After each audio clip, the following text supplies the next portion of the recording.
Hi, this is Amy Jo Berman with your quick acting/auditioning tip of the day, and welcome back to part 2 of our Branding for Actors series. Now, if you haven't yet watched video number 1, definitely go ahead and go back. Just go back and do that right now.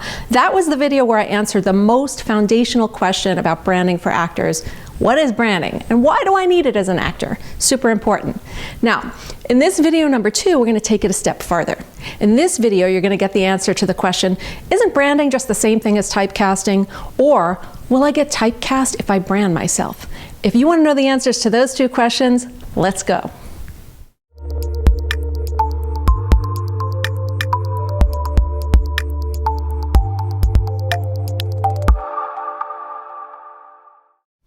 Okay, branding and typecasting. I get this question a lot. In fact, on the panel that I was speaking as an expert on social media, this question just came up a lot, and I really want to address it here. It's very important that you understand.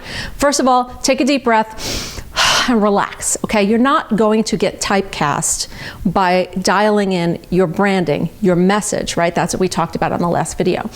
Typecasting is where you do one part and that's the only part you do for the rest of your life. Okay? There's no correlation between branding and typecasting. This is a common misconception. Remember, branding is your message. Here's what you have to understand about typecasting. Okay, so you as an actor, you have this range. You know, some actors have a range here, some actors have this broad range, right? So you have a range, and casting directors and people in the business respect that you have a range. However, if you haven't yet gotten to the level that you want to get in your career, you're not booking enough, then you probably have a mismatch or in your branding, or you have an unclear message. So what branding is going to do for you is not typecast you as this one thing, but rather sort of focus in on the sweet spot. In the sweet spot of your range, if you get really clear on what your message is in that sweet spot contains a whole bunch of different types of characters that you can get perceived as by the casting director, by the producers, by the director very easily. It's when you go too broad that the probability of giving a mixed message just increases a 1,000-fold.